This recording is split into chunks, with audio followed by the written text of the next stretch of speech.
Voilà, bonsoir à tout le monde. Alors effectivement, c'est sur fond de soleil couchant que je vais faire cette petite conférence sur Saint-Augustin. La dernière conférence que j'ai faite sur Saint-Augustin a eu lieu à Bucarest. Je vous mets ici les références en haut, vous pourrez prendre après. Les Assomptionnistes ont un centre œcuménique tout à côté de l'ambassade. Je le signale au cas où vous auriez des personnes que vous connaissez en Roumanie. Cette conférence que j'ai faite là-bas portait sur l'actualité de la spiritualité de Saint-Augustin. Est-ce qu'il y a une vraie spiritualité augustinienne aujourd'hui? Ma réponse, c'est oui.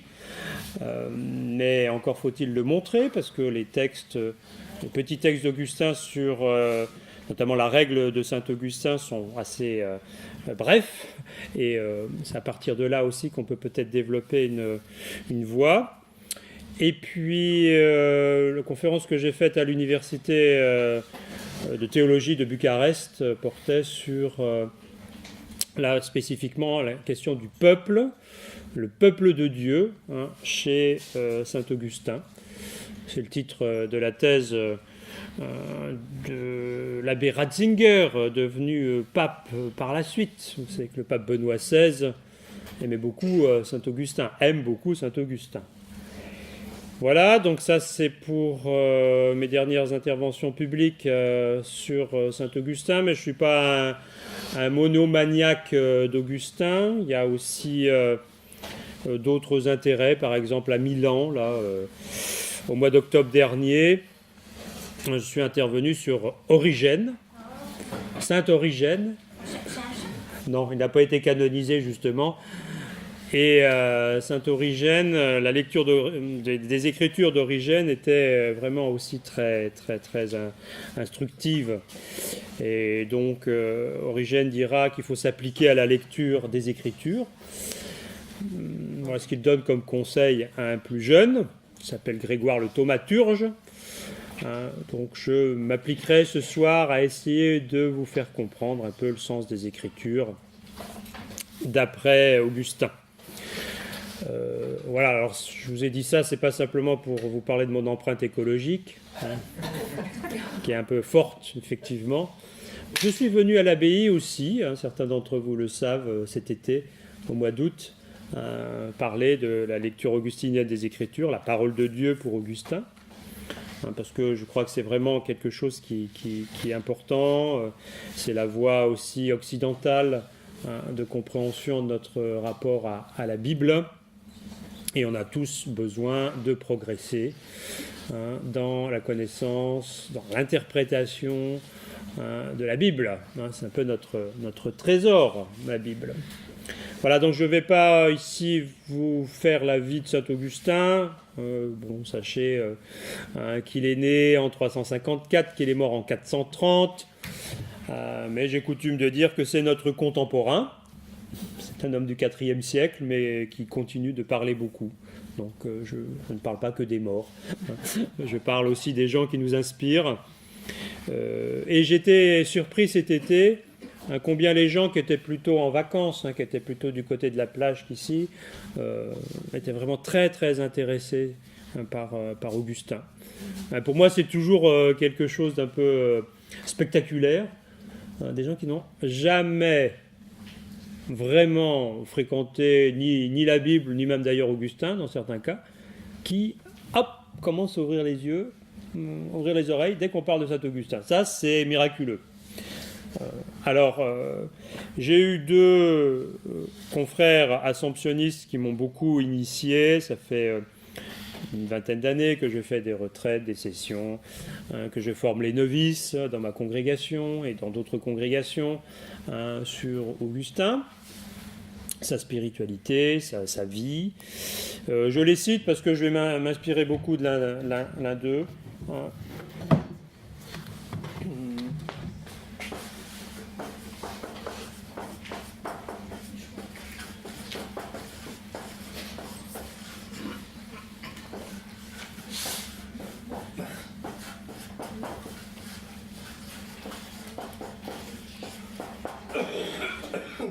J'ai été formé dans le sillage, j'ose pas dire l'école, d'un assomptionniste qui s'appelait Marcel Neusch. Alors là, de lui, vous pouvez tout lire, parce qu'il avait vraiment une grande qualité pédagogique. Ce qu'il écrit est vraiment très bien écrit, c'est simple, c'est très instructif. Marcel m'a formé, ainsi que Goulva Madec. Alors, comme son nom l'indique, c'était un breton. Et Goulva Madec, lui, c'était plus des études savantes. C'était plus un chercheur du CNRS. Il était très très simple, comme tous les grands savants, mais c'est quand même d'un très bon niveau. Même si, à la fin, il a trouvé aussi nécessaire de faire une petite vie de Saint-Augustin, que je vous recommande. Un grand savant qui se met à faire des ouvrages dits de vulgarisation, parce qu'on lui avait demandé dans une paroisse en Bretagne, où on fait le portage des petits saints, on avait rajouté un Saint-Augustin, de faire une présentation grand public de Saint-Augustin au bout de 50 années de fréquentation journalière de Saint-Augustin. Bon, voilà, puisque c'était son pain quotidien. Voilà, donc ce soir, je voudrais vous parler de la découverte et l'approfondissement du sens de l'écriture chez Saint-Augustin. Parce que vous avez là peut-être deux piliers essentiels de la façon même dont nous pouvons, en Occident en tout cas, nous situer. Quand je suis allé en Roumanie, c'est vrai que pour les orthodoxes, les grands saints, c'est Saint Jérôme, c'est une tradition orientale. Et c'est toujours un peu... on nous dit, vous, votre grand saint, votre grand luminaire, pour parler comme Newman, c'est Saint-Augustin. La tradition occidentale, c'est Augustin. Souvent, pour le meilleur et pour le pire, parce qu'on ne prête qu'aux riches. Donc, quand on voulait, au Moyen-Âge ou à d'autres moments, donner un argument d'autorité, on disait, c'est Saint-Augustin qui l'a dit. Voilà, on ne prête qu'aux riches. Parfois, elle ne l'avait pas dit du tout, mais enfin, le moine copiste avait rajouté ça en note marginale. Et pendant des siècles et des siècles, on a copié Saint-Augustin. C'est un de ceux qui a le plus écrit dans l'Antiquité, et c'est un de ceux dont on a gardé surtout le plus de traces. Tout un tas de personnes, notamment beaucoup de femmes, qu'on ne connaît uniquement parce qu'elles ont été les correspondantes d'Augustin. Donc il a eu aussi une activité épistolière, comme on dit, de conseil, de soutien, très, très très fort, indépendamment de son activité d'évêque. Il était plus de 30 ans évêque, c'est quand même long. À Hippone, donc aujourd'hui Annaba, dans l'Algérie actuelle. Donc je reviens d'Oran, mais Annaba c'est de l'autre côté d'Alger, où il y a encore un souvenir d'Augustin sur place, qui évidemment mériterait d'être aussi, en certains cas, un petit peu dépoussiéré, mais bon, c'est comme ça. Et Augustin aujourd'hui est très, très, très présent et en théologie, et en philosophie, et en littérature. Il y a quelques années, peut-être vous aviez été sensibilisé à ça. Il y a un grand acteur français qui s'appelle Gérard Depardieu, qui s'était mis en tête de vouloir faire un film où il serait Saint-Augustin. Alors, je me dis, quelqu'un n'avait pas vraiment le physique de l'emploi, parce que Saint-Augustin était plutôt petit, trapu et cheveux bouclés. Bon, voilà. Alors que, c'est plutôt Obélix, Gérard Depardieu. Bon. Et heureusement, sur sa route, il a croisé quelqu'un qui s'appelle le cardinal Poupart. Et Poupart lui a dit, mais non, cher ami, ne faites pas ça. Faites des lectures publiques. Lisez le texte d'Augustin en public. Et c'était très bon comme conseil. Et il l'a mis en œuvre, effectivement, avec un vieux professeur, qui est mort depuis, qui s'appelait André Mandouze, un grand historien de la Sorbonne, un grand ami de l'Algérie, puisqu'il avait été un peu ce qu'on appelle porteur de valise. Donc il avait aidé les Algériens qui étaient favorables à l'indépendance. Et tous les deux, notamment à Notre-Dame de Paris, il avait fait des conférences à deux voix. Le professeur Mandouze racontait un peu la vie d'Augustin, et puis Depardieu lisait des textes.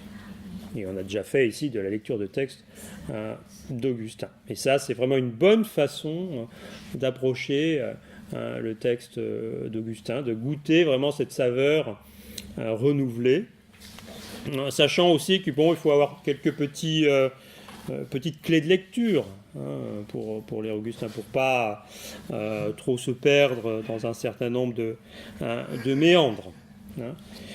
Alors, je vous l'ai dit, ici la trame de ce propos, ce n'est pas de suivre la vie d'Augustin, c'est plutôt de voir précisément, indépendamment de ce que j'ai fait cet été ici, comment cette lecture a marqué la vie d'Augustin.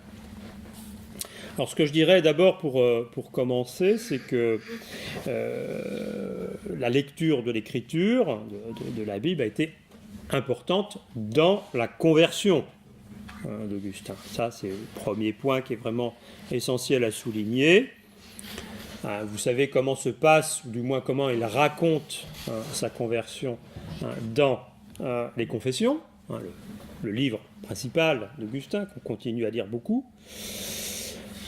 Augustin, après bien des méandres, après une vie un peu dissolue, avec beaucoup de recherches aussi, c'était un jeune aussi très ambitieux, fait avec ses amis une sorte de retraite, une retraite à la fois intellectuelle, philosophique, un peu spirituelle. Et puis dans le fameux jardin de Milan, il entend une voix au dehors qui lui dit « Prends et lis, prends et lis ». Une chansonnette sans doute d'enfant, c'est comme ça qu'il rencontre. Et il tombe sur Romains 13, 13, la référence est facile, l'épître aux Romains. Qu'est-ce qu'elle dit cette épître aux Romains ? Eh bien, revêtez-vous du Seigneur Jésus-Christ, plus de ripaille, plus de beuverie. Donc, voilà, ceinture. Bon, c'est raconté dans les Confessions au livre 8. Donc Augustin, à partir de là, va vraiment se mettre en route. Et vous voyez, si je raconte cet épisode-là, c'est parce que l'écriture va avoir pour lui de plus en plus, on va y venir, un rôle d'autorité, de guide. Et il va falloir qu'il se débrouille avec cette autorité de l'écriture, même si ce n'est pas la seule autorité dans sa vie, et qu'il comprenne aussi comment est-ce que l'écriture a été composée, comment est-ce qu'il faut l'interpréter. Il admet tout à fait que l'écriture, la Bible, puisse contenir des erreurs, des choses pas cohérentes. Bon, donc il ne prend pas la Bible comme un bloc. Je le cite, parce que je vais le citer beaucoup, Augustin. S'il s'y rend compte quelque absurdité, il ne m'est pas permis de dire l'auteur de ce livre s'est écarté de la vérité. Mais si le manuscrit est fautif, parce qu'à l'époque, il y a aussi différents manuscrits qui circulent, ou le traducteur s'est trompé, ou enfin, vous ne saisissez pas bien la pensée de l'auteur. Donc, la question, c'est de savoir aussi d'où vient l'erreur. Est-ce que ça a été mal traduit, mal recopié, ou est-ce que c'est moi qui me trompe quand je lis l'écriture ? Donc, ça va être un peu le cœur ici de mon propos, qui portera 3 questions. D'abord, qu'est-ce que c'est que la lecture chrétienne de l'écriture ? Ensuite, je m'intéresserai à ce qu'on appelle le principe d'interprétation d'écriture, pour enfin arriver à quelques conclusions. Bon, alors démarrons par le commencement. Au début, l'écriture, c'était pas la tasse de thé d'Augustin. Texte mal écrit, et surtout, ça n'avait pas la beauté de Cicéron. Saint Augustin a été formé à une culture classique, il connaît parfaitement ses auteurs, il maîtrise bien le latin, et donc il a un livre un peu de référence qui s'appelle l'Hortensius de Cicéron, c'est un livre sur la beauté qui est perdu, Et à 19 ans, il est vraiment enflammé par ce genre de texte. C'est un méditerranéen, Augustin, donc il réagit beaucoup avec sa sensibilité, il est très, très, très, très impulsif. Et donc évidemment, quand on met ce très beau livre, l'Hortensius de Cicéron, en face de la Bible, et puis un peu ses méandres, ce qui lui apparaît comme des inepties, le style des Écritures, dira-t-il, me paraissait indigne de Cicéron. Et surtout, il y a quelque chose qu'il ne comprend pas, comme nous d'ailleurs parfois. Pourquoi est-ce que tous les qualificatifs de l'homme, on les attribue à Dieu? Dieu jaloux, Dieu vengeur, etc. Donc est-ce qu'on peut aller jusqu'à autant de comparaisons? Bon. Donc, il est resté, d'ailleurs comme certains d'entre nous parfois, à la surface, en dehors du style des Écritures même. Il ne pénétrait pas de l'intérieur. Et il y a un effort à faire. L'écriture, c'est pas comme ça, en claquant des doigts. Il y a un travail aussi à faire. Donc il manquait de maturité spirituelle. Comme quand je rencontre des gens qui me disent vous savez, mon père, j'ai lu la Bible de A à Z, j'ai rien compris. Oui, on rencontre aussi des gens qui lisent tout à la file. Non, on ne peut pas procéder comme ça aujourd'hui. Augustin n'avait pas de formation exégétique, pour dire des mots savants d'aujourd'hui. Donc, première leçon quand même. Vouloir avancer tout seul dans le texte biblique, surtout quand on a un esprit très rationaliste, comme le sont les jeunes ingénieurs d'aujourd'hui, c'est quand même parfois un peu compliqué. Donc, au lieu de s'adresser à l'Église, il s'adresse à un groupe qui dit « Moi, j'ai la vérité ». Ce groupe, ça s'appelle les Manichéens, un groupe dans lequel il va rester 9 ans. Pour faire très court et un peu maladroit, on dirait aujourd'hui c'est une secte. C'est un groupe de gens assez ambitieux, qui progressivement aussi sont présents dans les sphères de pouvoir, et qui ont une lecture assez particulière. Ils éliminent un certain nombre de textes, notamment de textes de l'Ancien Testament, et puis ils réussissent à accrocher ce jeune qui est passionné par la vérité, et les manichéens prétendent offrir un vrai christianisme, en faisant appel uniquement, d'abord, à la raison. Donc, c'est facile, c'est la théologie du coup de ciseau. On note tout ce qui gêne, tout ce qui dépasse, tout ce qui dérange. Comme on l'a fait encore aujourd'hui dans certaines traductions des psaumes. Regardez les psaumes, le psautier que vous avez. Vous allez voir parfois, si vous regardez les bonnes traductions, que parfois les choses ont été mises entre crochets. Et quand c'est mis entre crochets, c'est souvent un Dieu méchant, un Dieu vengeur, un Dieu impie qui châtie les coupables. Donc on n'aime pas trop dire ça dans la liturgie.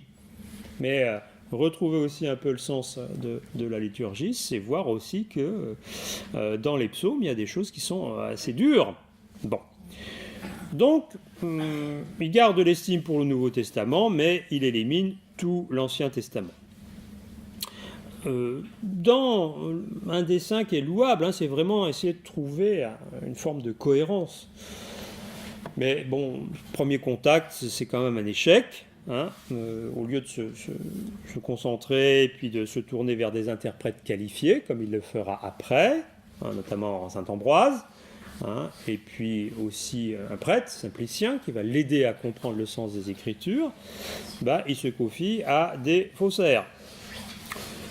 Donc, vers 391, quand il revient sur cet épisode, il dira « Mais je me suis trompé, je me suis laissé impressionner par des fausses promesses de justification et j'en suis arrivé à croire des fables inouïes. » Alors, c'est Ambroise, je viens de citer son nom, Ambroise de Milan, un grand évêque de Milan, qui va le remettre, si vous me permettez l'expression, sur les rails. Qui c'est cet Ambroise ? Ambroise, c'est un évêque, une forte autorité. L'empereur en a même un peu peur. Ambroise était un ancien préfet au sens romain du terme, il a occupé des fonctions impériales, et à Milan, il est très écouté, très respecté. Il protège les chrétiens, il les organise, parce que cette époque-là, c'est encore aussi la Rome et l'Empire romain païen. Bon, malgré la conversion de Constantin, etc., beaucoup de choses encore circulent. Donc, Augustin, qui est un jeune ambitieux, je l'ai dit, va aller écouter un peu en cachette Ambroise, parce que Ambroise parle bien. Et Augustin est chargé de faire les discours de l'empereur. Donc il veut voir comment procède Ambroise, essayer de prendre pour lui aussi un peu des conseils de rhétorique. Bon.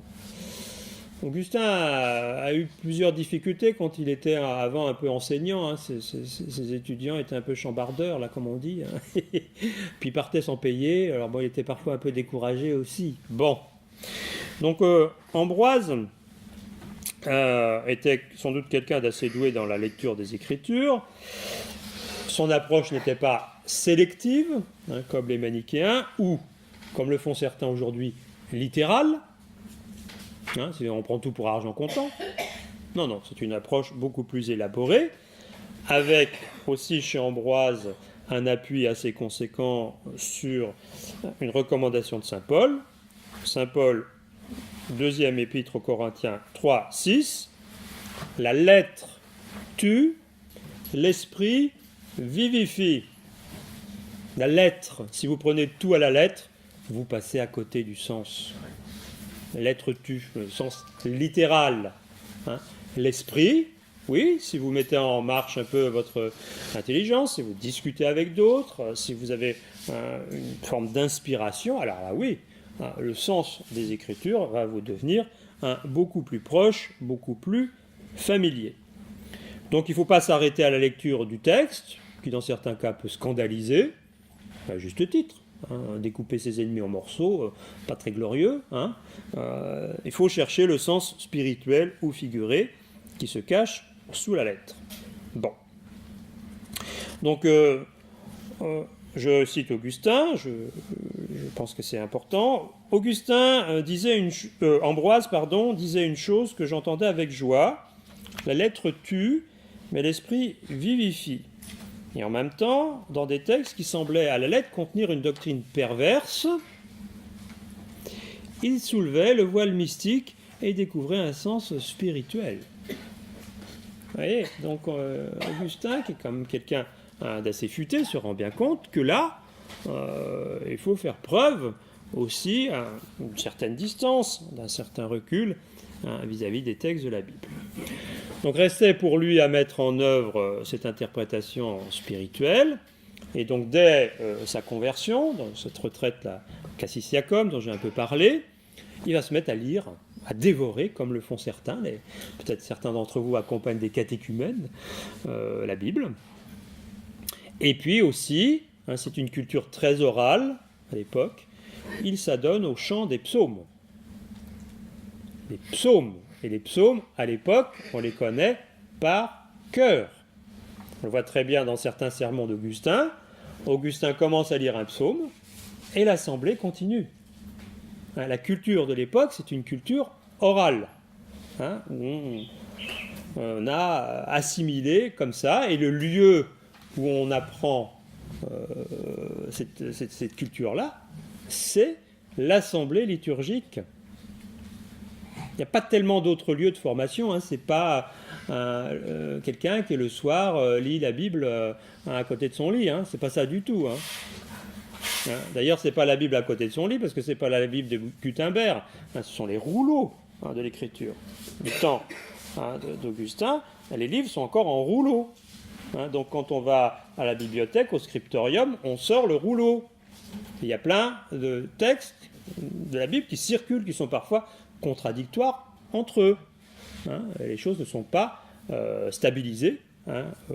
Aujourd'hui, encore, on est parfois dans des difficultés d'interprétation sur le fond. Donc, il va aussi progresser, même si j'insiste un petit peu sur les psaumes, parce que vraiment c'est une grande découverte, je pense, qu'on a à refaire en Église aujourd'hui. On passe souvent de la première lecture à l'Évangile. Et le psaume est là un peu comme, un entremets, pour passer de l'un à l'autre. Non, non, non. La qualité et la prière qui peut naître des psaumes, quand on centre bien aussi cette prière sur le Christ. Il y a aussi, je vais y venir après, mais principe d'interprétation qu'on appelle christologique. Les psaumes sont quand même une nourriture, parce que vous trouvez tout dans les psaumes. Vous trouvez tout. La joie, la colère, la tristesse, le deuil, le réconfort, toute l'expression des sentiments humains est dans les psaumes. Pour rencontrer un vieux moine, il ne va pas vous raconter sa vie. Moi j'étais commandant, moi j'étais gendarme, moi j'étais aviateur. Non, il va vous lire un psaume. Seigneur, devant moi, tu as ouvert un passage. Psaume 30. Mon Dieu, dans ton amour, etc., etc., etc. Bon, donc je ne vais pas ici vous chanter les psaumes, je vais plutôt vous dire que Augustin était vraiment très très marqué. Et dans les confessions, il dira « Quel cri je poussais vers toi dans ces psaumes, comme je prenais feu pour toi à leur contact. » Et je brûlais de les déclamer. Si j'avais pu, à la terre tout entière, pour que les psaumes soient chantés sur l'ensemble de la terre. Voilà, donc vous voyez, en méditant l'écriture, Augustin comble aussi des lacunes ou des impasses intellectuelles. Ce n'est pas simplement au sens spirituel. Et sa vie de prêtre, à partir de 391, va être transformé aussi. Donc ce n'est pas une nourriture initiale, du temps de sa formation, d'ailleurs, de formation, il n'en a pratiquement pas eu. Il n'a pas fait 7 ans de séminaire, Augustin. Vous savez comment ça s'est passé. Il était revenu chez lui après sa conversion, il voulait vivre une vie retirée avec ses amis.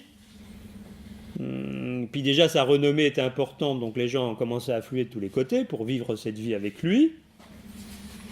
Et puis, un jour, il va voir un ami à Hippone, il est reconnu, le vieil évêque se dit « Ouh, ce gars-là, il est intéressant ».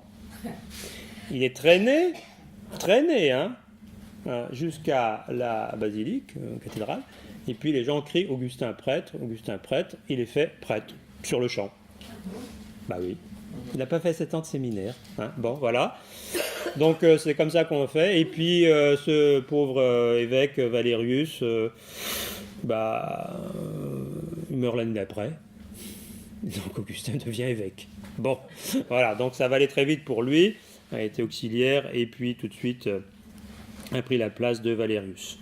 Alors il avait quand même demandé à Valérius, son évêque, un petit délai quand même, je le cite, pour scruter les remèdes des Écritures divines.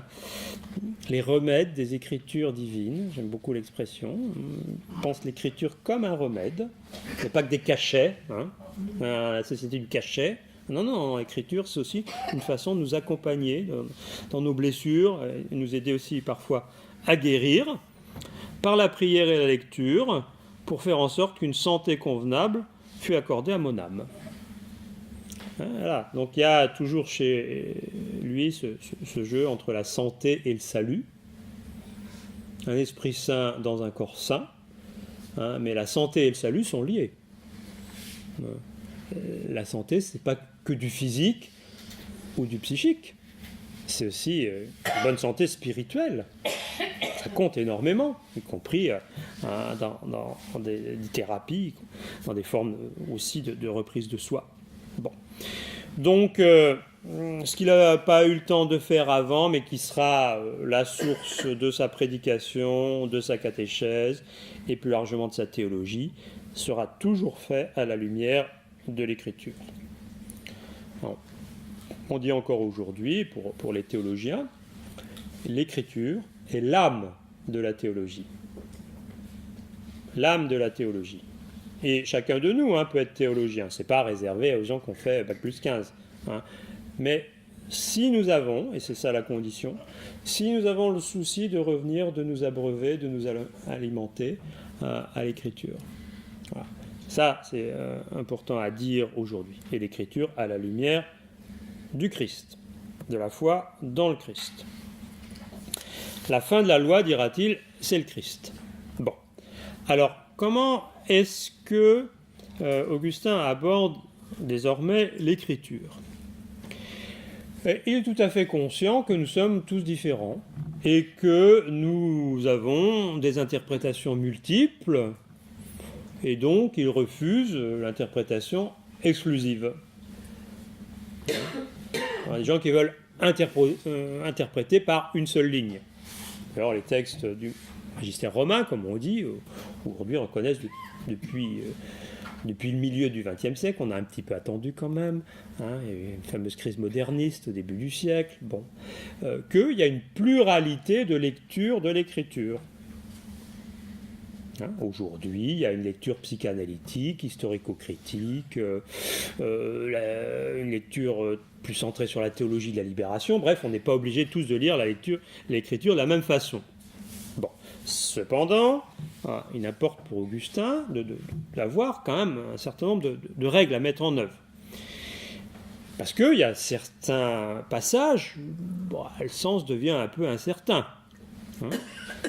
Et pour ne pas errer complètement à l'écriture peut devenir une forêt ou un marécage, il faut se rapporter au Christ. Donc, si un texte se prête à une multiplicité de sens possibles, il faut rapporter les choses au Christ. Alors déjà, je vous ai dit que dans certains moments, il fallait quitter le sens littéral, qui ne donne rien, pour passer au sens spirituel, au sens figuratif. Mais, moi, ce que je trouve important aussi, c'est de rappeler la tolérance d'Augustin, une certaine forme de tolérance. Voilà ce qu'il écrit à propos de la Genèse. Toutes les interprétations, je les écoute, je les considère. Donc, déjà, apprendre à écouter, à considérer d'autres façons d'interpréter ou de lire, de voir qu'est-ce que l'écriture provoque en chacun de nous, ça c'est important.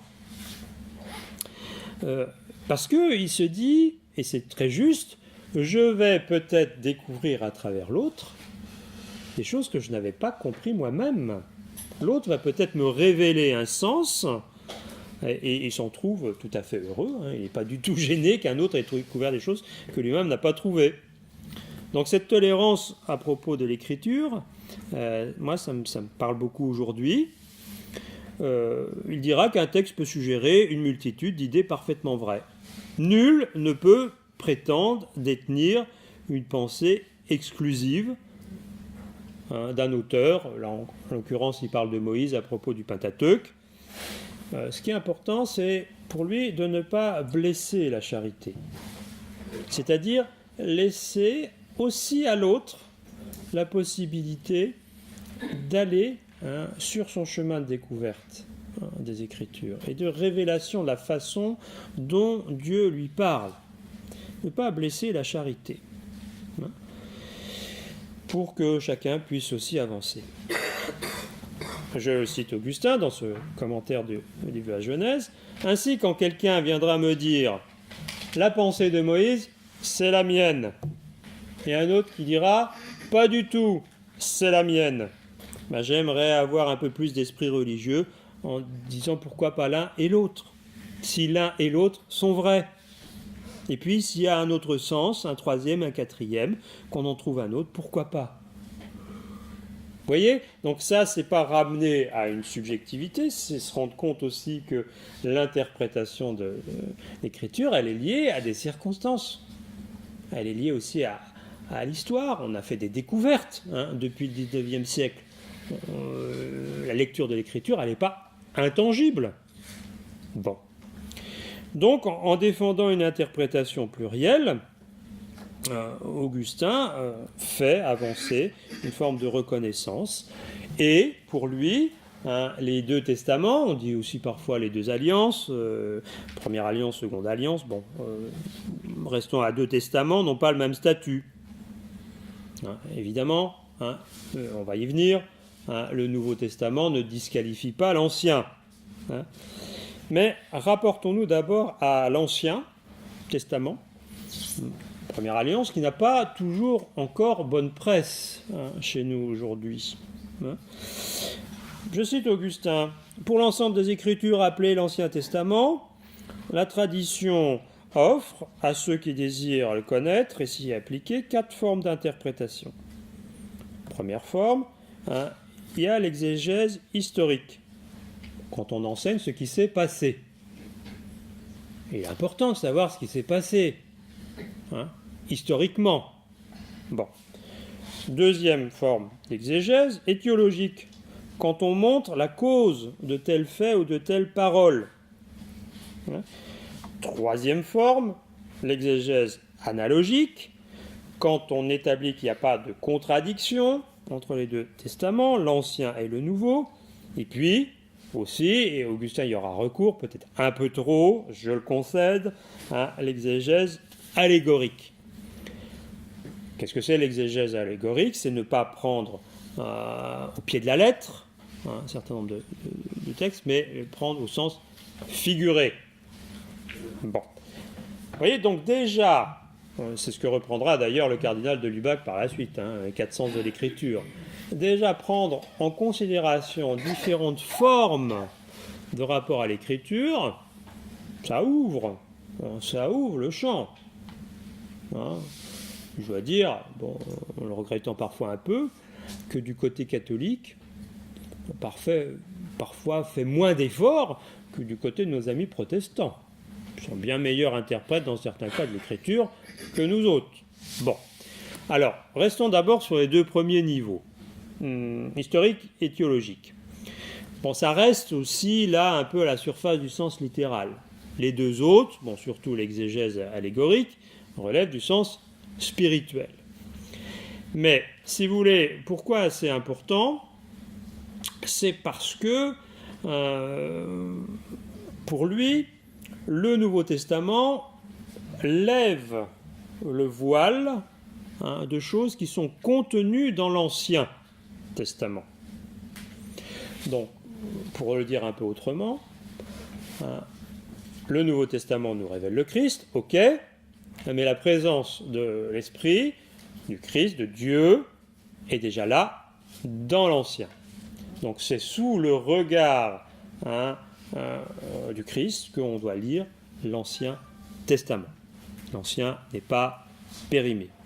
Alors il le montre de façon précise, mais je ne veux pas rapporter tous les exemples d'Augustin, par exemple les pains et les poissons, donc à chaque fois il y a un peu un jeu qui s'enchaîne autour du nombre, 5 pains de poissons, bon, etc. etc.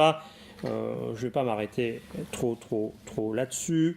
Augustin est assez doué pour rapporter des nombres, des catégories les unes aux autres.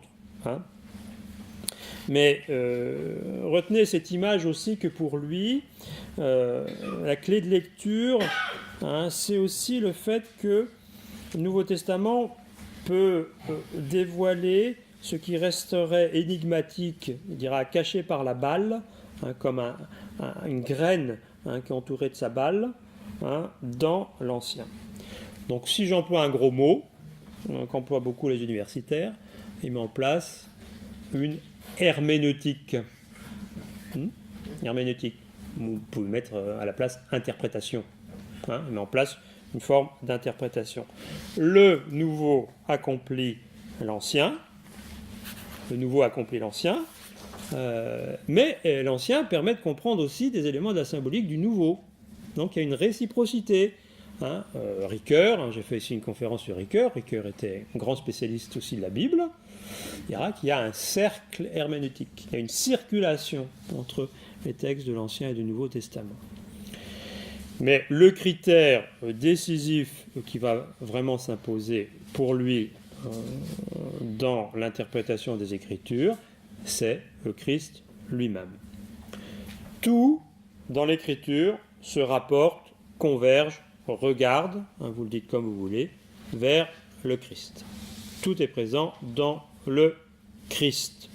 Le rocher, c'est le Christ. Bon. Donc, même dans des formulations de l'Ancien Testament, il faut voir l'esprit du Christ présent. Le signe de Jonas et les autres, si vous voulez. Ignorer les Écritures, là je reprends une formule plutôt de Jérôme, de Saint Jérôme, c'est ignorer le Christ lui-même. Voilà, donc quand des gens me disent « Mais comment est-ce qu'on peut rencontrer aujourd'hui le Christ, Dieu ?» On le rencontre effectivement dans les liens interpersonnels. On le rencontre dans la beauté de la création, du soleil couchant. Il est couché, je vous signale. Et puis, on le rencontre dans l'Écriture.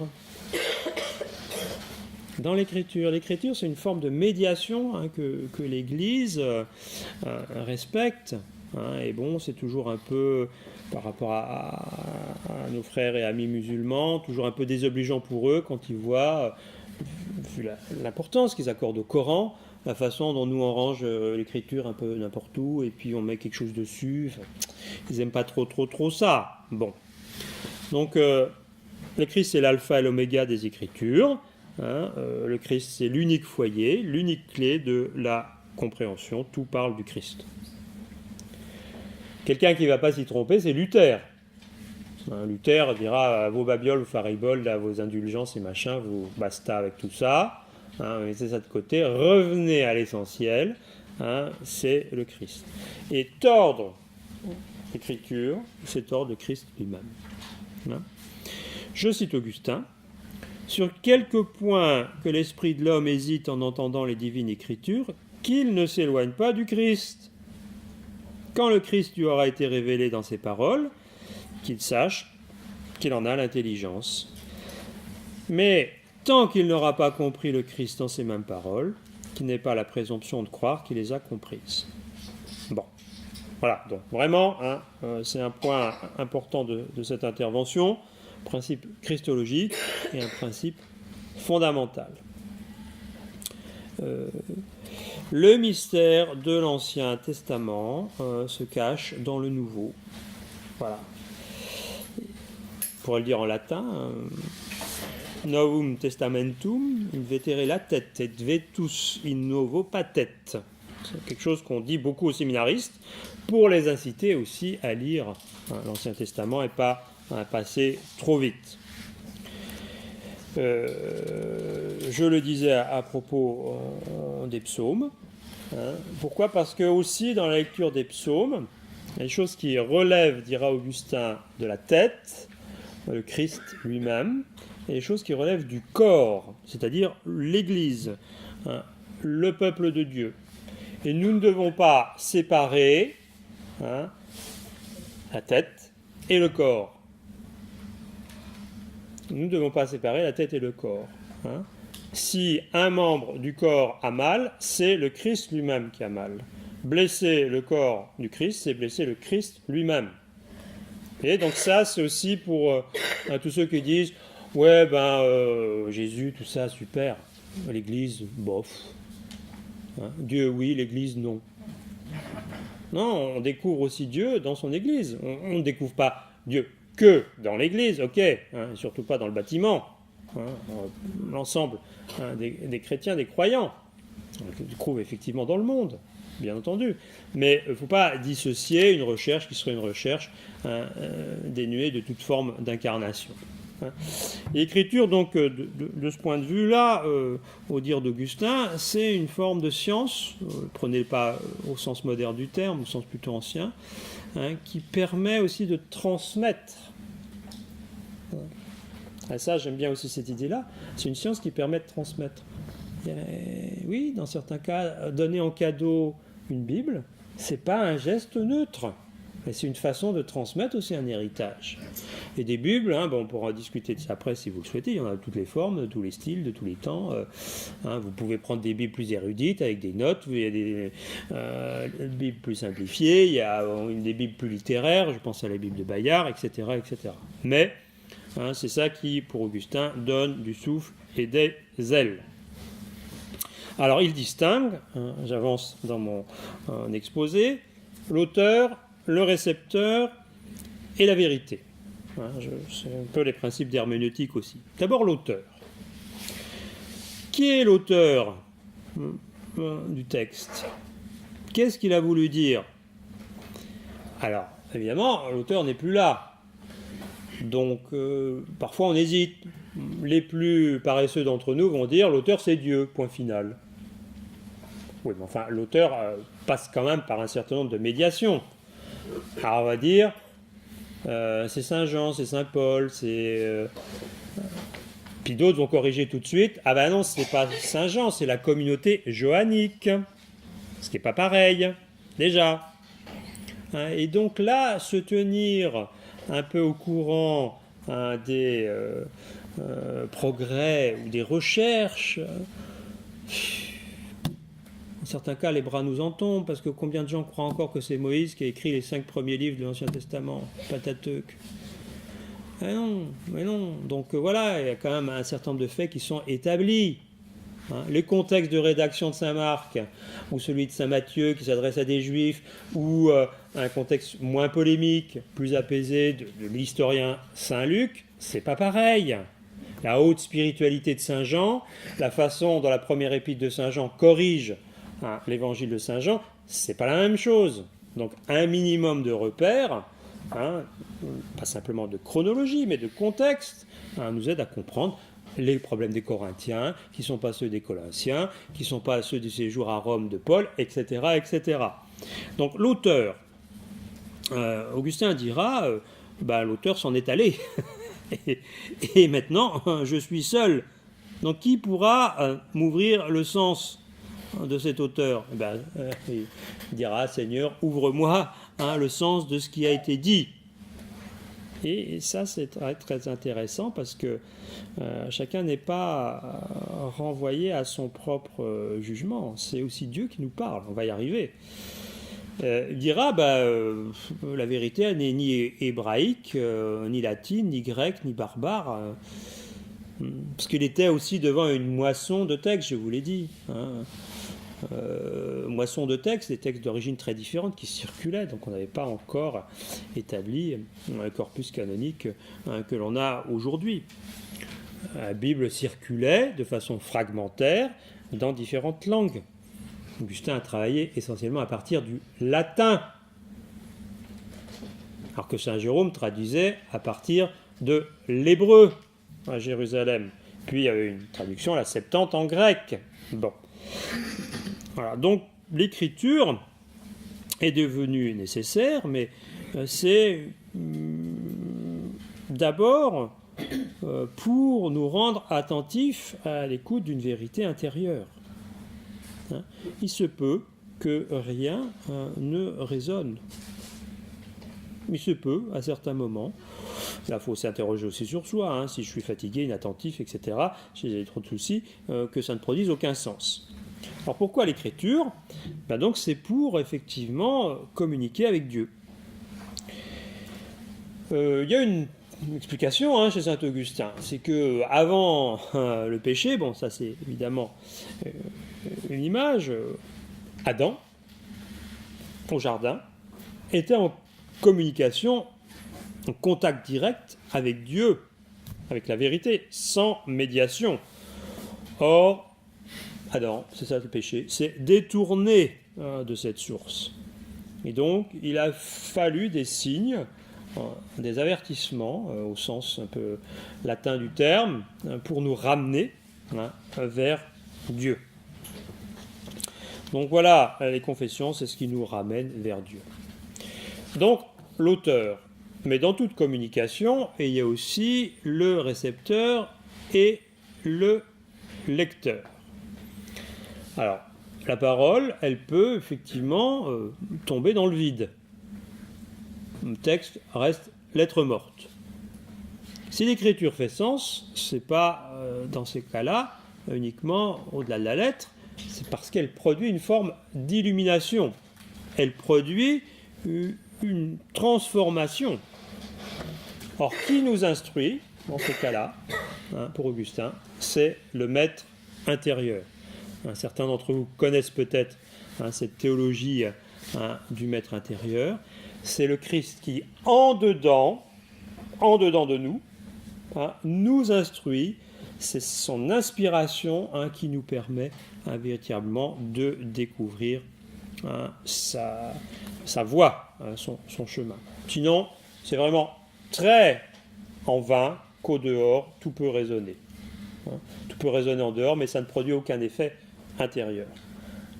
Vraiment, cette théologie, cette spiritualité du maître intérieur, je l'aime beaucoup.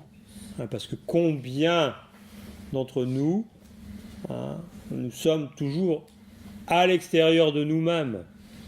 Or, Augustin ne cessera de dire « rentre en toi-même ».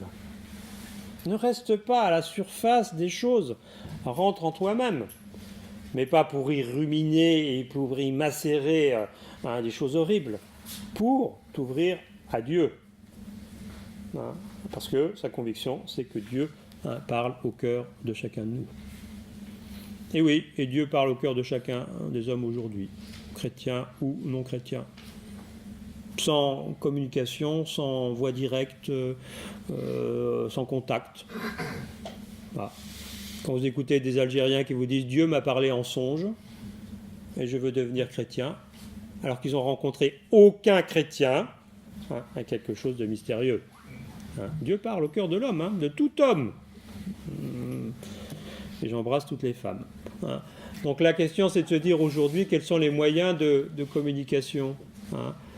Est-ce que nous ne sommes pas, bon ça c'est autre chose, puis on peut en discuter après, dans un univers d'hyper-communication où les messages importants, les choses essentielles nous passent à côté, finalement. On n'arrive plus à hiérarchiser, à organiser, à mettre en place véritablement cette attention. Vous voyez bien ici que c'est une affaire aussi d'attention. D'attention à soi, d'attention à Dieu, et d'attention à Dieu présent en soi. Bon. Donc l'autorité du maître intérieur surpasse toute autorité. Augustin ne cesse d'inviter chacun à revenir à son cœur, là où la vérité elle-même atteste de ce que nous sommes. Donc il renvoie beaucoup là à la lecture de Saint Jean, l'expérience de Saint Jean. Il dira, mais c'est là aussi que Saint Jean a pu se reconstituer, se ressourcer. Et en se ressourçant de la sorte, il a pu effectivement aller après vers les autres. Voilà, c'est vraiment l'image de Saint Jean qui se repose sur la poitrine du Seigneur, qui est là à ses côtés et qui cherche aussi l'intelligence de sa propre vie. Bon. Donc cette doctrine-là du maître intérieur, aussi on dira de l'illumination intérieure, parce qu'il y a vraiment aussi cette idée d'une révélation chez saint Augustin, où l'action divine dévoile, ouvre le cœur. Et ça, c'est donné à tous. C'est aussi ça qui est très très important, c'est-à-dire que, bon, vous en connaissez comme moi, des gens simples, ou des gens qui ont vraiment un contact avec l'écriture, un contact premier, sont capables de trouver beaucoup plus spontanément. L'écriture, elle parle à tous. Si vous fréquentez des groupes de lecture biblique ou autres, ou même dans la préparation ordinaire de la liturgie, des gens, Dieu leur parle, à condition qu'on les écoute et qu'on ne fasse pas barrage aussi à la façon dont Dieu leur parle. Donc, en commentant Saint Jean, Augustin dira, bien sûr, il y a la promesse d'une révélation à venir, mais il y a aussi ce qui nous est donné maintenant. Bon. Et donc, le récepteur et le lecteur, la vérité se manifeste pour chacun de nous. Elle se manifeste une première fois dans le texte, l'auteur, une deuxième fois dans le lecteur. Ce qui fait que, nous devons aussi être humbles, modestes, simples. La façon dont Dieu, au cours du temps, s'est manifesté, chez les auteurs bibliques, chez les prophètes, chez les évangélistes, et la façon dont il a continué à être présent chez ses lecteurs, montre une grande amplitude, finalement. Le discours des prophètes, évidemment, pas de même nature que la formation des premiers livres de la Bible. Bon, pour ne donner que cet exemple-là. Les textes de sagesse ne sont pas aussi de même nature. Donc, Augustin en tire l'idée que je trouve très très juste, que Dieu s'est adapté aussi à chacun. Mais il va même peut-être presque un cran plus loin en disant que Dieu s'est adapté à la faiblesse humaine. Il a utilisé aussi ce que nous sommes. Nous ne sommes pas simplement passifs, nous avons aussi été actifs et provoqués par l'événement de lecture, mais il a utilisé aussi le langage. Et aujourd'hui, on voit effectivement de nombreux peuples qui parlent différentes langues, qui sont capables aussi de faire progresser l'ensemble dans la compréhension de la présence de Dieu. C'est peut-être d'ailleurs un des tournants qui nous invite, nous autres Européens, à une plus grande modestie. Où progresse aujourd'hui le christianisme, dans des zones parfois très reculées, alors que nous autres, dans nos pays sécularisés, on n'a pas l'impression que Dieu parle beaucoup. Ou alors, la voix, elle est un peu assourdie, je ne sais pas trop comment dire, enfin en tout cas, c'est la brise légère. Donc là, Augustin pense que l'inspiration des textes bibliques, c'est à partir sans doute de l'expérience, mais c'est à partir aussi du projet de Dieu. C'est à partir de l'expérience de chacun, et peut-être que certains sont un peu plus aguerris, plus expérimentés. Je vous disais, les moines. Bon, si on fait évidemment de la lecture son pain quotidien, quand même, on a une amplitude plus grande, une élévation un peu plus forte, on est moins altéré par d'autres soucis. Mais ce que je voudrais que vous compreniez aussi, c'est que je ne suis pas simplement ici en train de plaider pour une intelligence intellectuelle.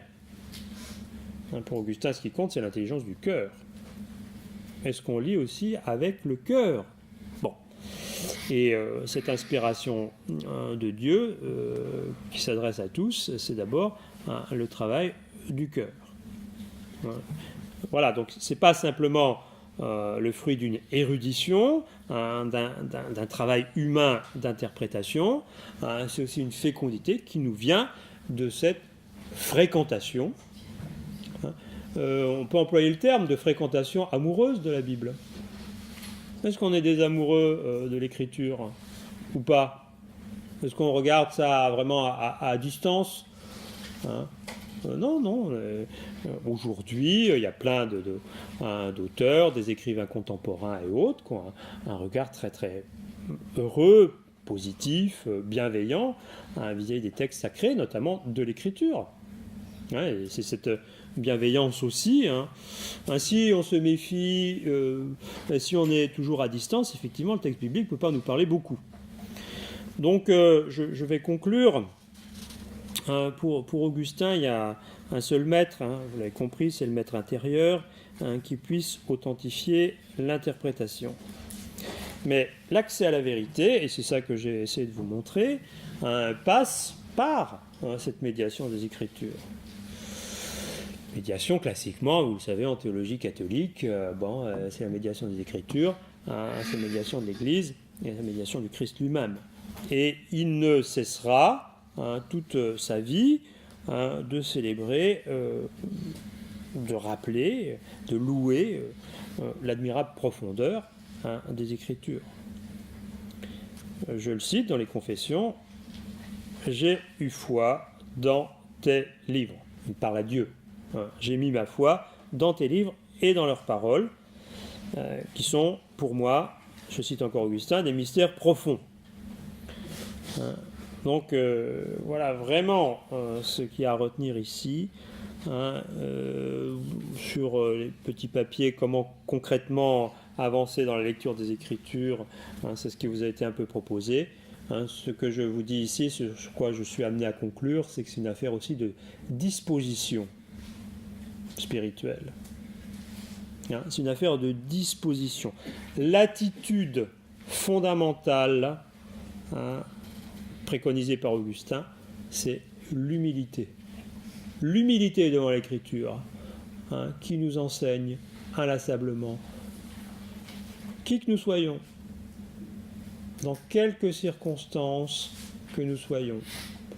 À certains moments, on est plus en forme, à d'autres moments, on est moins en forme. L'Écriture, elle est là, comme une boussole qui nous accompagne.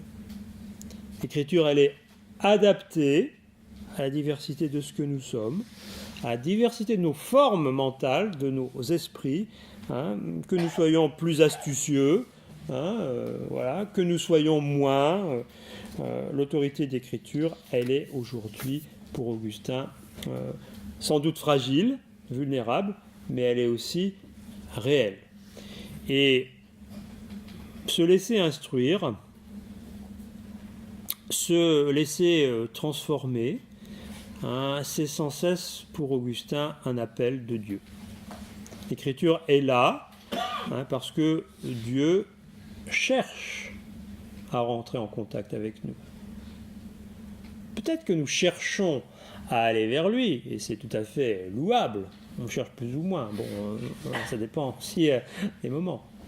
Mais Augustin renverse aussi les choses en disant oui, l'homme cherche Dieu, mais aussi, et c'est là-dessus que je voudrais terminer, nous devons aussi nous laisser approcher par Dieu, pas nous transformer en cactus ou en porc-épic, pour que dès que Dieu puisse venir toucher notre cœur, hop, nous soyons en position défensive.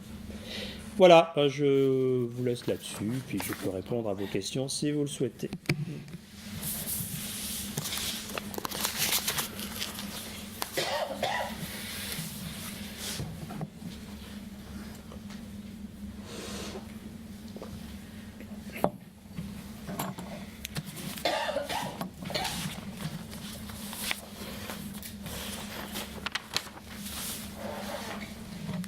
Oui. J'ai lu récemment, ça rejoint, c'est pas sur Saint-Augustin, mais récemment j'ai lu une petite méditation sur Saint Jérôme qui parlait du terme théodidacte pour les personnes qui n'ont pas fait théologie mais qui sont instruites par l'Esprit Saint. Oui. C'est la première fois que je lis ce terme. Mais... Oui. Oui, l'important c'est de se laisser instruire. Donc, il y a une sorte de pédagogie interne à l'écriture même, à condition, je vais employer un autre terme, à condition d'une certaine docilité de notre part.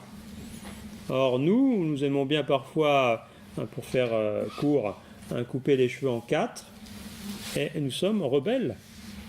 Nous mettons en place des mécanismes de défense, de réaction, voire même de rejet. Pourquoi s'encombrer avec ces vieilles histoires? Pourquoi y passer autant de temps? Il y a tout un tas de raisons qui sont souvent des raisons qu'on se donne, mais qui ne sont pas justifiées par rapport à la beauté, à la splendeur, à la grâce que nous donnent les Écritures, qui accompagnent l'histoire de l'humanité.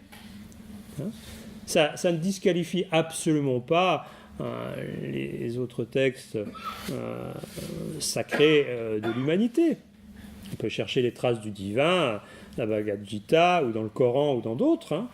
bien entendu. Il y a peut-être même une lecture chrétienne du Coran. On peut aller jusque-là si on est très très très ouvert. On peut trouver aussi son bien dans la méditation ou la contemplation ou dans d'autres façons de faire. Mais pour nous, l'écriture, enfin pour nous chrétiens, ce n'est pas du tout secondaire. Et effectivement, moi je suis en train de préparer c'est un peu autre chose, un colloque sur ce qu'on a appelé la crise moderniste au début du XXe siècle. Vous savez, c'est ce moment où l'Église là se crispe et veut plus tellement qu'on avance dans la recherche, ce qu'on appelait la recherche historico-critique, enfin, on pourrait dire l'exégèse scientifique moderne. Bon. Et il faudra déverrouiller. Beaucoup de gens vont être condamnés, vont quitter l'Église, l'oisif. Moi, je ne veux pas tous. Certains sont interdits de publication. Enfin, c'était très très dur. C'était vraiment la répression pure et dure. Il a fallu attendre les années 1940 pour que Pape Pie XII accepte à nouveau qu'on puisse reprendre la recherche sur l'écriture, sur les textes, et que l'écriture devienne véritablement la parole de Dieu. Il y a quelques années, on a eu un bon et un grand synode qui s'appelle le synode sur la parole de Dieu, invitant les chrétiens à redécouvrir le sens de cette imprégnation. Et je regrette qu'il n'y ait pas eu plus d'écho. Enfin, ça c'est peut-être aussi la dynamique des synodes qu'il y a à revoir, mais ça c'est un autre problème. Voilà. Oui. En fait, le Père Brune, en fait, quelle est la position de l'Église par rapport à lui? Enfin, le Père Brune. Brune, je ne sais pas de qui vous parlez. C'est un prêtre catholique. Ouais. Il est des livres sur la vie après la mort, sur les défunts. Non, je ne connais pas. Ah bon. Mais vous voyez le principe ici que de se référer à l'écriture, pas simplement de façon instrumentale, pas simplement en faire un petit livre de chevet, mais en avoir un peu une connaissance avec une certaine amplitude, voir les harmoniques, voir le jeu des écritures. Ça, c'est très, très, très, très important. Voilà, combien de gens connaissent que, effectivement ou pas, que 3 évangiles sont liés, le 4e un peu différent. Voilà. Qu'est-ce qu'on a comme contact direct avec les différentes communautés et puis les lieux aussi où l'écriture s'est produite. Pour ce qui est de la vie de prière, oui. La vie monastique, comment les Augustins se différencient-ils des bénédictins, des cisterciens, d'autres si vous voulez, il y a différentes grandes traditions ecclésiales, donc ces traditions bénédictines et autres, pour faire simple et court, ce sont aussi différents moments dans l'histoire. Et un des moments aussi où on a dû un peu clarifier les choses, c'est 1215, un concile Latran, où on obligeait les groupes constitués à opter pour une règle. Donc la règle de Saint-Augustin, qui est la mienne, n'est pas la règle des bénédictins. Pourquoi est-ce que beaucoup de congrégations ont choisi la règle de Saint-Augustin? Les dominicains ont la règle de Saint-Augustin. C'est parce que c'est une règle plus souple. Alors que la règle des bénédictins oblige ceux qui la pratiquent à revenir 5 fois, 6 fois dans le chœur pour prier ensemble. Donc on comprend qu'entre la vie monastique, stricto sensu, et puis une vie plus apostolique, on ne soit pas la même chose. Donc après, c'est une question un peu aussi d'accentuation, l'essentiel étant d'être amené au Christ, et c'est ça pour moi qui est le principe fondamental. Mais on doit aussi continuer à trouver des formes de vie qui soient adaptées au contexte, à l'époque dans lequel nous sommes. Donc ça, c'est un peu un autre niveau. Mais les uns et les autres, on est quand même un peu tous tenus aussi d'avancer dans cette compréhension de l'importance de l'écriture. Et bien sûr, des savants, il y a des exégètes, etc. Bon, il y a des assomptionnistes qui sont professeurs d'écriture. Bon, ici, vous avez les retraites du père Marchadour, bien régulièrement. Vous connaissez Jacques Neuwerts, qui fait aussi des retraites, qui écrit dans Priant d'église. Bon, on peut engager sa vie à scruter les écritures, mais c'est pas simplement ça. C'est pas une affaire de spécialiste. C'est une affaire d'appropriation commune.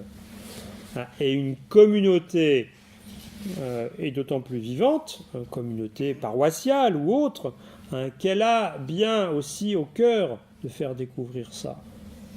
Cette richesse-là, ce trésor, c'est vraiment un trésor qui est mis dans nos mains.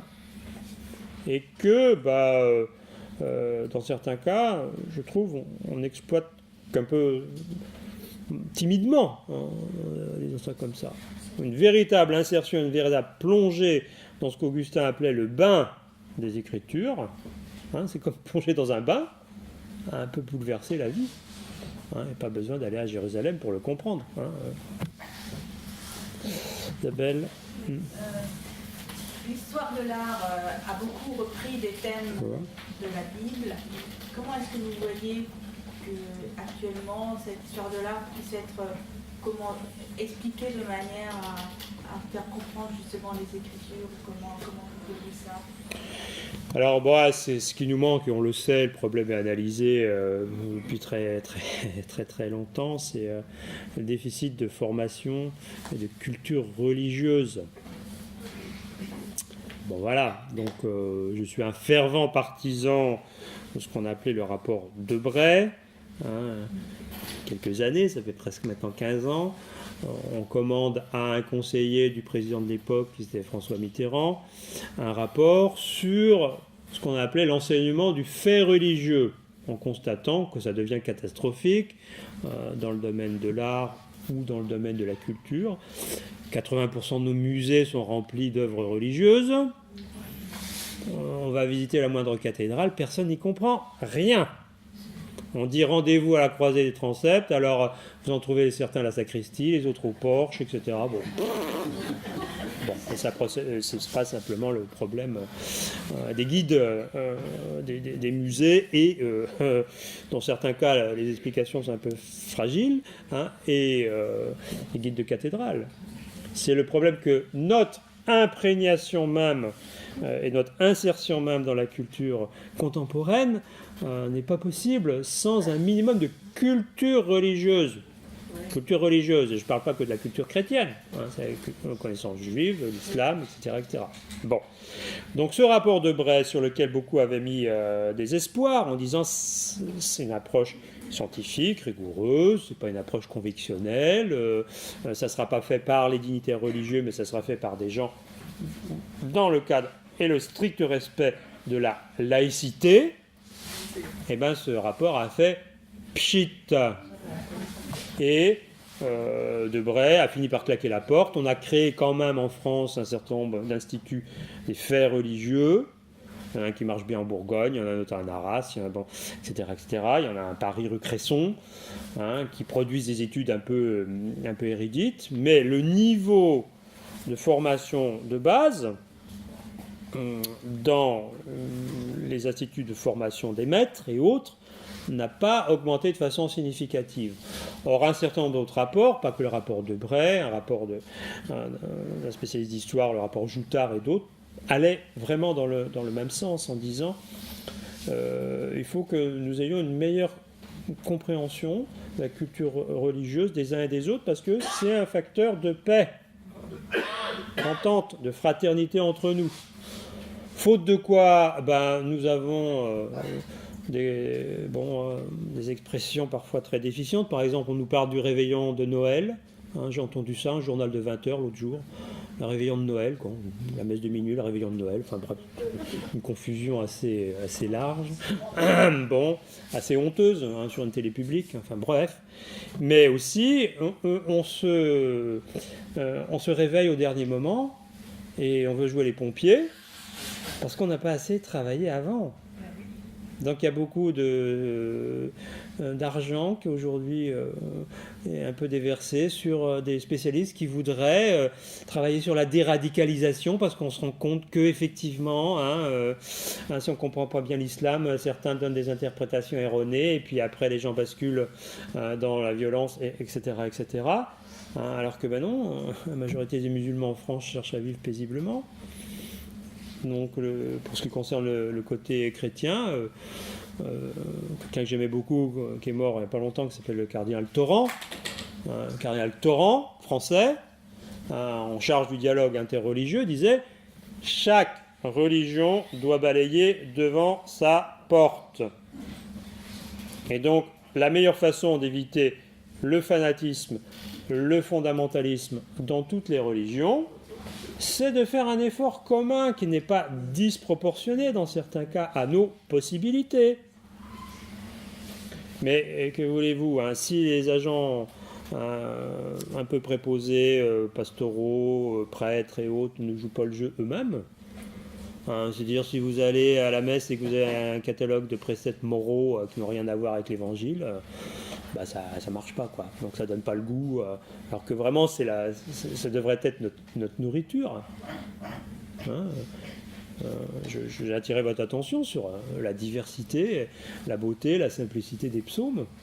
Lisez les psaumes gratuitement. Psaume 8. Qu'est-ce que l'homme pour que tu penses à lui? Oui. Mais voilà, donc quels sont aussi les textes de la Bible qui ont pour nous du goût, de la saveur, et que nous aimerions partager aux autres. Il faut partir aussi de ça. Fais de l'éternel tes délices et il te donnera ce que ton cœur désire. Moi, quand j'ai entendu ça dans une réunion biblique, un ministère protestant, ça a jailli aussitôt. Oui. Et vous voyez, donc, c'est un rapport aussi qui se transforme parce qu'on a chacun un peu nos zones de sensibilité, puis Dieu nous parle différemment aujourd'hui. Donc, effectivement, vous citez les protestants. Alors, chez les protestants aujourd'hui, vous savez qu'il y a différentes sensibilités aussi. Que ceux qui avancent beaucoup, ce sont les évangéliques, et qui, eux, vraiment s'appuient sur l'écriture. Alors, parfois, ils en font un sens un peu littéral, mais quand même, on ne peut pas leur reprocher de ne pas aimer la Bible. Il faut reconnaître ça. Et c'est pour ça qu'aujourd'hui, il y a des choses qui s'équilibrent un peu différemment dans la sphère protestante. Le problème, c'est qu'ils les ont fait élire Bolsonaro en fait au Brésil, et ça, c'est grave.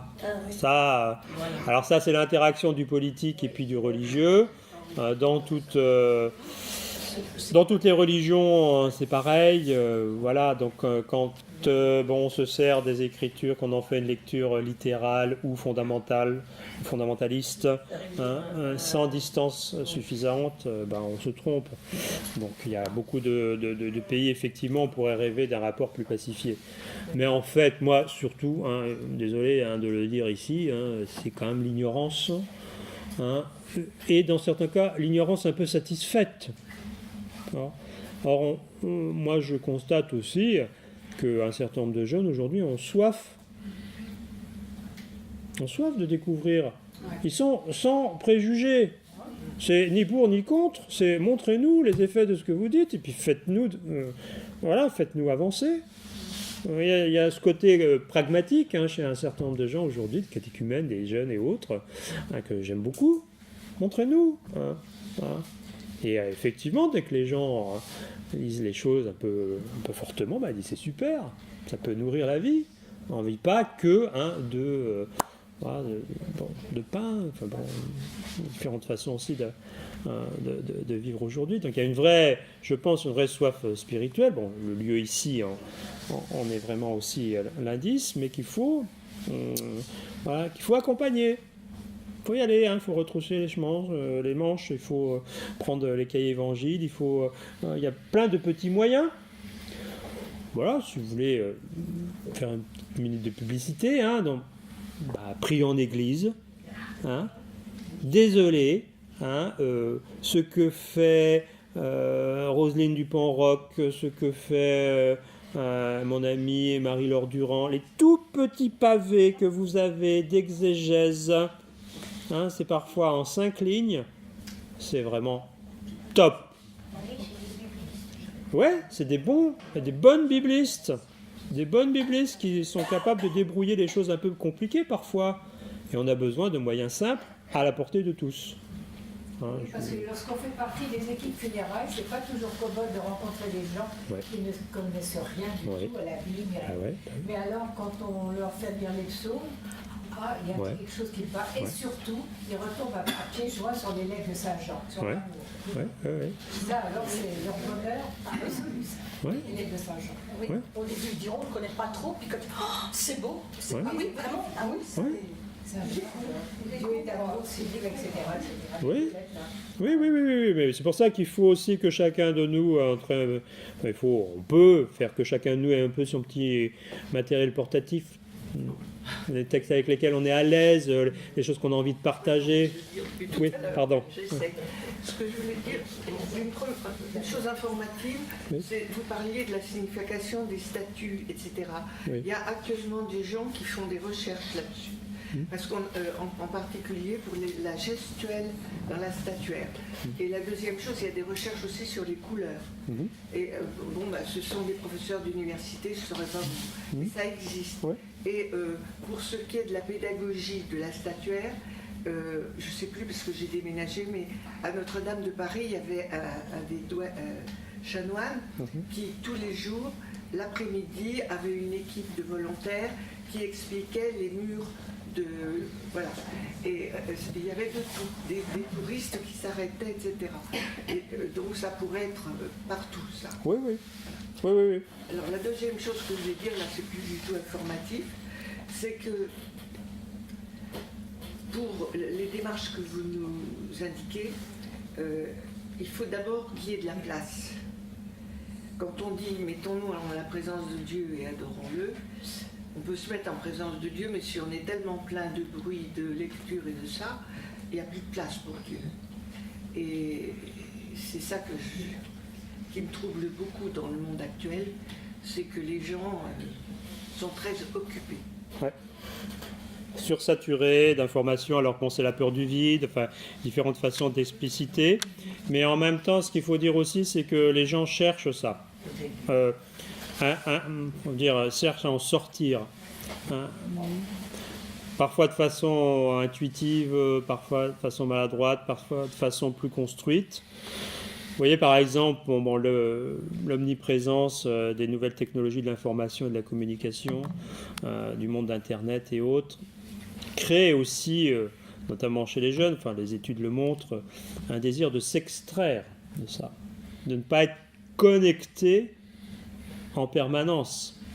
La question c'est, pour chacun de nous, même si on n'est pas tous au même niveau technologique, quels sont les espaces de respiration, de silence, d'intériorité que l'on met en place.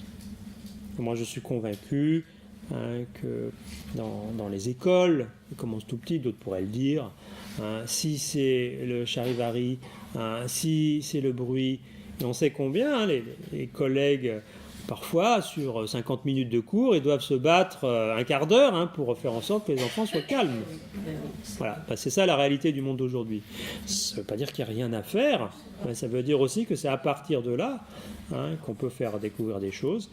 Et peut-être qu'aujourd'hui, alors je ne vais pas rentrer dans des explications trop compliquées, mais nos zones cérébrales et autres sont activées très différemment.